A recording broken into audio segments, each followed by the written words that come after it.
ملکہ مچھلی، ہمارا بہت مسئلہ ہوا ہے، دریا میں پانی بہت کم ہوتا جا رہا ہے۔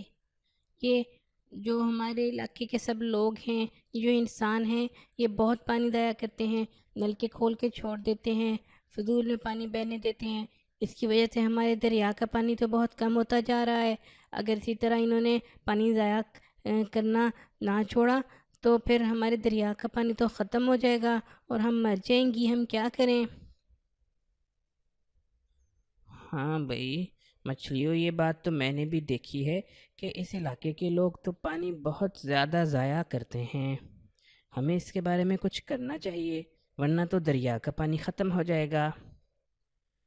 میں ایسا کرتی ہوں، یہاں پر ایک بزرگ رہتے ہیں کچھ دور، ان کے پاس جاتی ہوں، ان سے پوچھتی ہوں کہ ہم کیا کریں، ہمیں کچھ مشورہ دیں، ہمیں بتائیں۔ جی ٹھیک ہے ملکہ مچھلی۔ السلام علیکم، السلام علیکم۔ ارے بھائی کون ہے؟ او مچھلی، وعلیکم السلام ورحمۃ اللہ۔ بھائی مچھلی کیسے آنا ہوا؟ کیا بات ہے؟ اصل میں بات یہ ہے کہ ہمارے علاقے کے جو لوگ ہیں وہ پانی بہت ضائع کرتے ہیں، اور ہمیں ڈر ہے کہ ہمارے دریا کا پانی ختم ہو جائے گا اور پھر ہم کہاں جائیں گی؟ ہم تو مر جائیں گی۔ آپ کوئی ہمیں طریقہ بتائیں کہ لوگ پانی ضائع کرنا چھوڑ دیں۔ ارے بھائی مچھلی، چلو میں اللہ تعالیٰ سے دعا کرتا ہوں، اور دعا کر کے میں تمہیں کچھ پتھروں کے اوپر دم کر کے دیتا ہوں۔ تم کیا کرنا کہ یہ پتھر جا کر اپنے علاقے کے جو دریا ہے اس کے اندر پھینک دینا، تو جو کوئی بھی پانی ضائع کر رہا ہوگا یہ پتھر جا کر وہاں پر پھنس جائیں گے، اور اس کا پانی آنا بند ہو جائے گا بالکل ہی۔ تو پھر اس طرح اس جگہ سے پانی ضائع ہونا بند ہو جائے گا انشاءاللہ۔ یہ لو، یہ کچھ پتھر تم لے لو، یہ لے جاؤ۔ بہت شکریہ آپ کا، بہت شکریہ، اللہ آپ کو بہت جزا دے۔ مچھلیوں آ جاؤ، یہ دیکھو میں ایک اللہ والے بندے سے، ایک اللہ تعالیٰ کے بزرگ سے یہ کچھ پتھر لے کر آئی ہوں، چلو اس کو پورے دریا میں پھینک دو۔ اب دیکھنا جو بھی پانی ضائع کرے گا اس کا پانی بند ہو جائے گا۔ امی امی امی، میں منہ دھو رہا تھا، یہ پانی بند ہو گیا نلکے کے اندر۔ میں اتنی دیر سے پانی کھول رہا تھا، کھولا ہوا تھا، پہلے آ رہا تھا پانی، لیکن اب پانی بند ہو گیا ہے۔ ارے یہ کیا ہوا؟ ارے یہ کیا، یہ میرا پانی کیوں بند ہو گیا ہے؟ یہ تو اتنی دیر سے کھولا ہوا تھا، بالکل صحیح آ رہا تھا، یہ کیا بند ہو گیا ہے؟ او یہ تو شہر کے سب لوگوں کا پانی بند ہو رہا ہے، کیا بات ہے؟ چلو سب اکٹھے ہو کے دیکھتے ہیں۔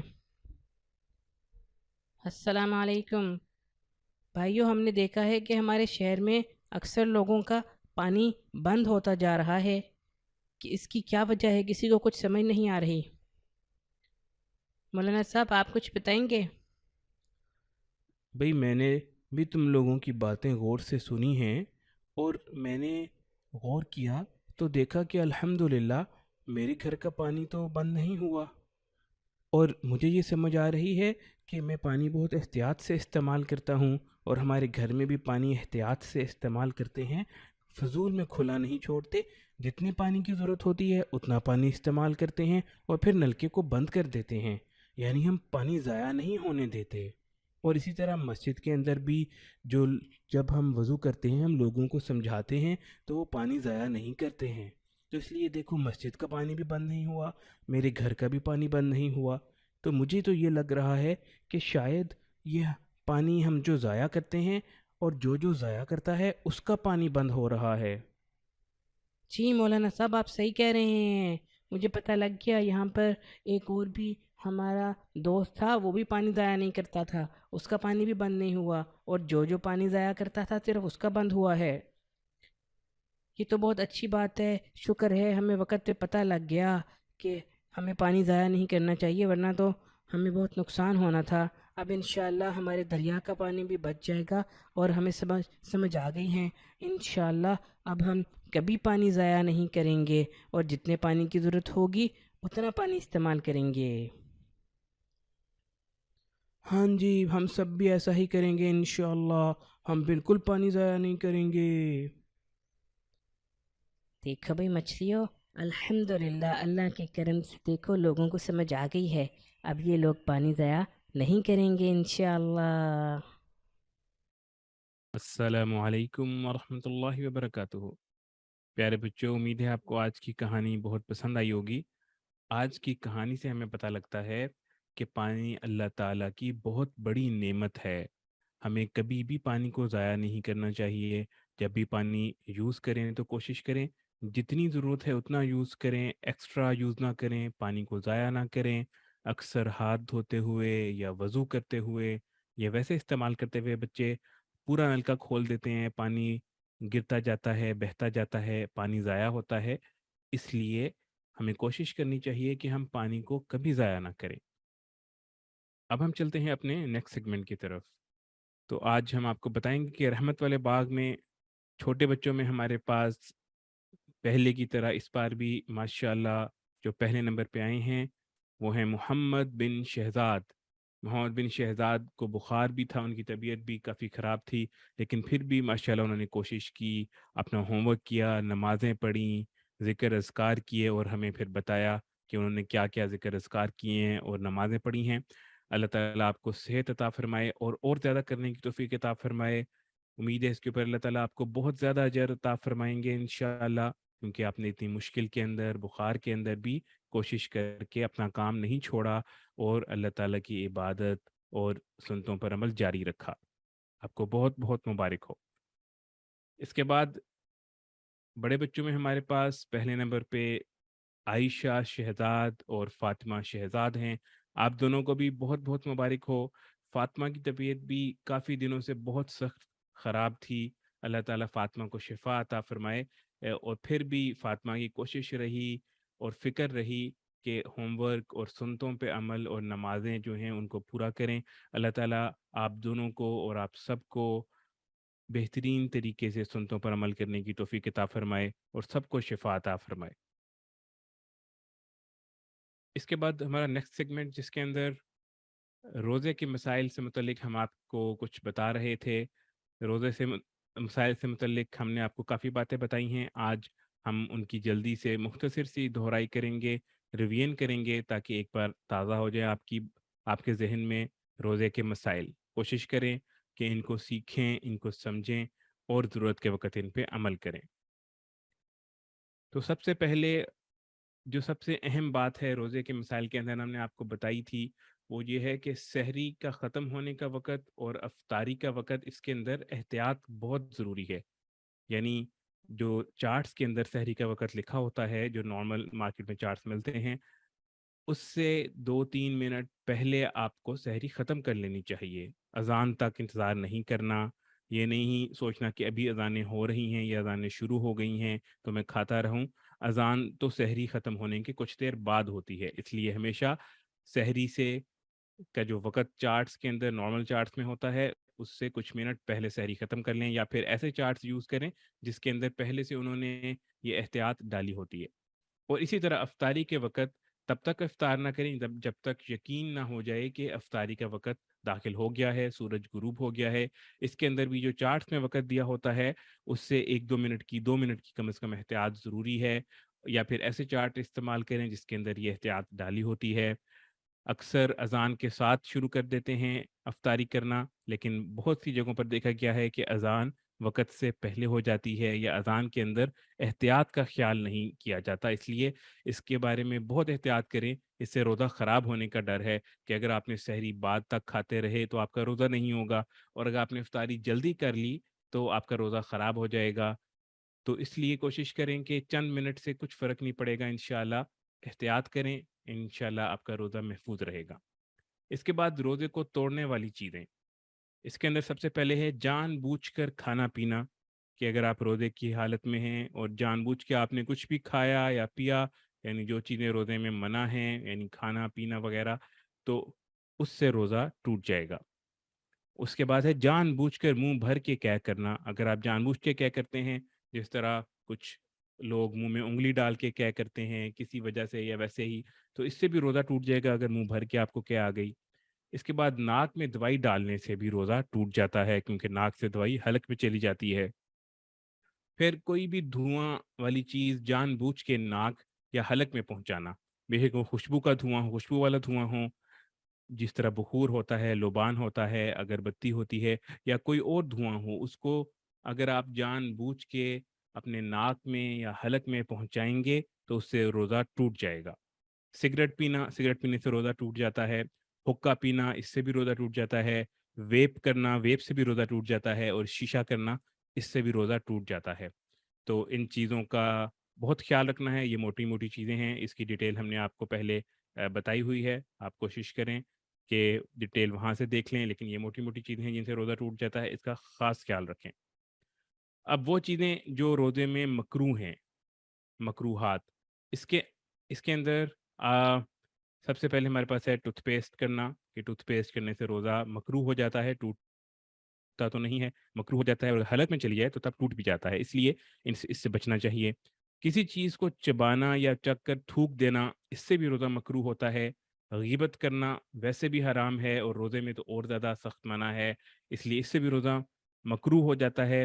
روزے میں لڑنا جھگڑنا کسی سے بھی، اس سے بھی روزہ مکروہ ہو جاتا ہے۔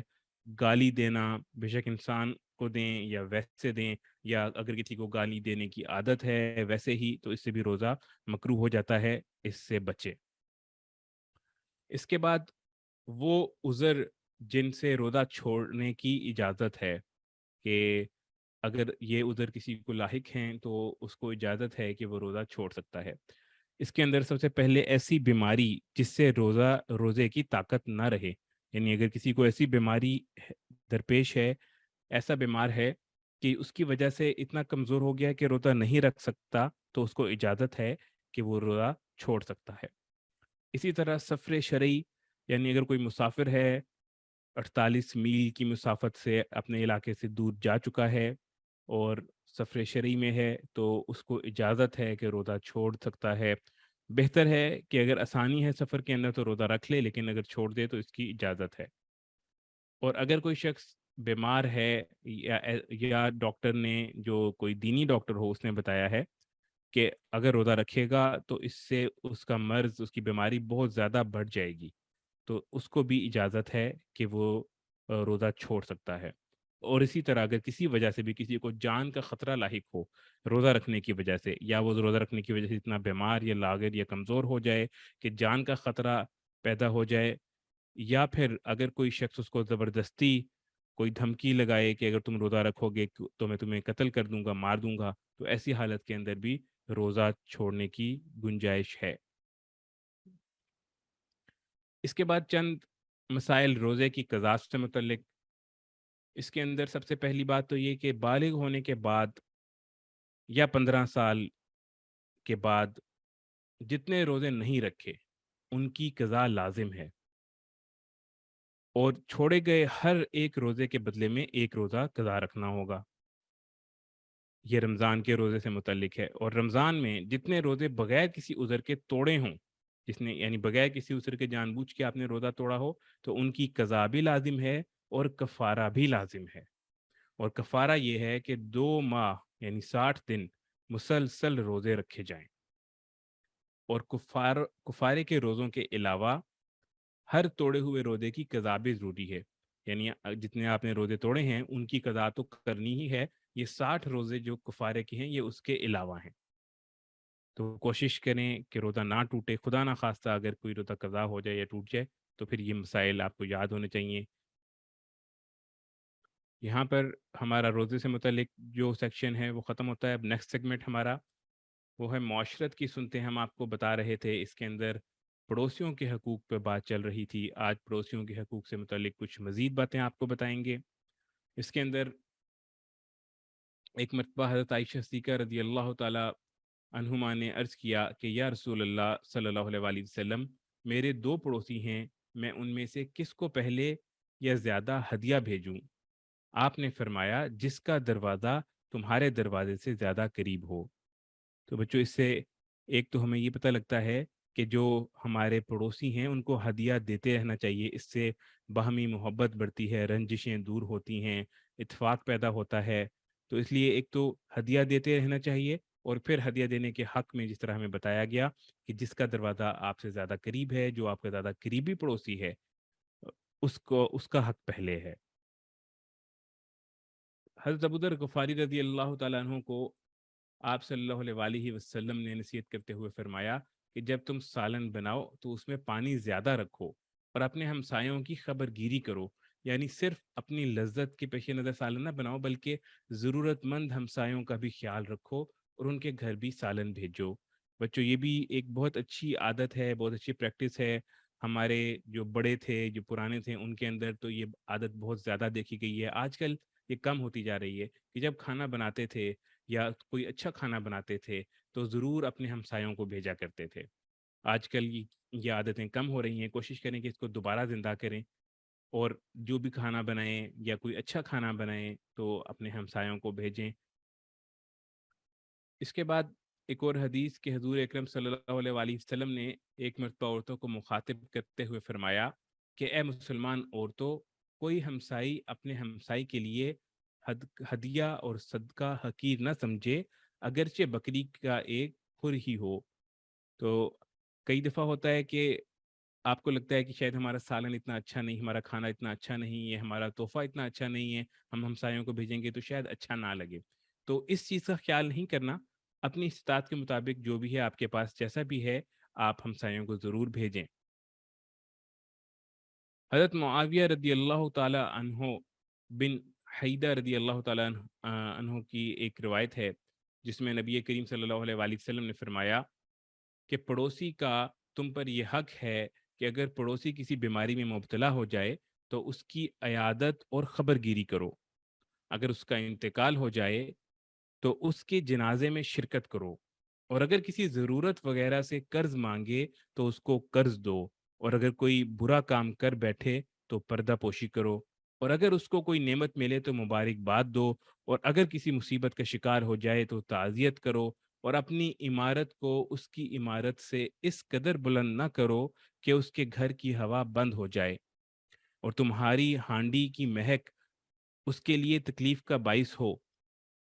اس میں سے تھوڑا سا کچھ سالن اس کے گھر بھی بھیج دو، یعنی اگر گھر میں کوئی لذیذ اور خوش ذائقہ چیز بنے، اس صورت میں یا تو اس کے گھر بھی کچھ سالن پہنچا دیا پہنچاؤ، یا پھر اس کی خوشبو پڑوس کے گھر تک نہ جائے۔ تو بچوں، یہ اس حدیث کے اندر ہمیں یہ پڑوسی کے وہ حقوق بتائے ہیں، وہ پتہ لگتے ہیں جو کہ نبی کریم صلی اللہ علیہ وآلہ وسلم نے ہمیں بتائے ہیں۔ کوشش کریں کہ ان کے اوپر جہاں تک ہو سکے عمل کریں۔ اس کے بعد پڑوسیوں کے حقوق سے متعلق آخر میں ایک واقعہ امام غزالی رحمۃ اللہ علیہ نے احیاء العلوم کے اندر ایک عجیب واقعہ ذکر فرمایا ہے کہ کسی کے گھر میں چوہوں کی کثرت ہو گئی، تو کسی نے بلی پالنے کا مشورہ دیا کہ اس طرح چوہے تمہارے گھر سے نکل جائیں گے۔ تو گھر والے نے کہا کہ مجھے اس بات کا خطرہ ہے کہ بلی کی آواز سن کر چوہے میرے گھر سے نکل کر میرے پڑوس کے گھر میں چلے جائیں گے، اور میں جو چیز اپنے لیے پسند نہیں کرتا وہی چیز اپنے پڑوسی کے لیے پسند کرنے لگوں۔ یہ مومن کی شان کے خلاف ہے۔ تو دیکھو انہوں نے بچوں اپنی پڑوسیوں کا کتنا خیال رکھا۔ تو ہمیں بھی چاہیے کہ جو چیز ہم اپنے لیے پسند نہیں کرتے یا جو چیز ہمیں ایذا دیتی ہے، ہم اس سے اپنے پڑوسیوں کو بھی بچائیں، وہ چیز اپنے پڑوسیوں کے لیے بھی پسند نہ کریں۔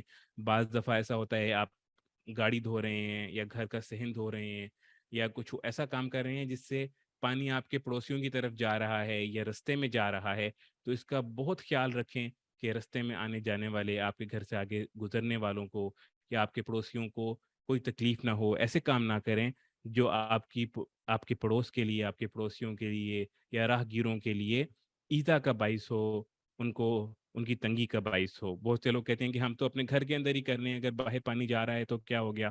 تو لیکن آپ کی وجہ سے دوسروں کو، آپ کے پڑوسیوں کو ایذا پہنچ رہی ہے، تکلیف پہنچ رہی ہے، تو اس کا بہت خیال رکھنا ہے۔ پڑوسیوں کا ہمارے اوپر بہت زیادہ حق ہے۔ اسلام کے اندر پڑوسی کے حقوق کے اوپر بہت زیادہ توجہ دلوائی گئی ہے اور اس کا بہت زیادہ تذکرہ ملتا ہے، جیسا کہ ہم نے آپ کو پہلے بھی بتایا۔ تو اللہ تعالیٰ سے دعا ہے کہ اللہ تعالیٰ ہمیں توفیق عطا فرمائے کہ ہم پڑوسیوں کے حقوق بہترین طریقے سے ادا کریں۔ یہاں پر ہمارا چھوٹے بچوں کا سیشن ختم ہوتا ہے۔ اب میں ریکویسٹ کرتا ہوں عامر جواد صاحب سے کہ وہ آئیں اور نیکسٹ سیشن شروع کریں. السلام علیکم ورحمۃ اللہ وبرکاتہ.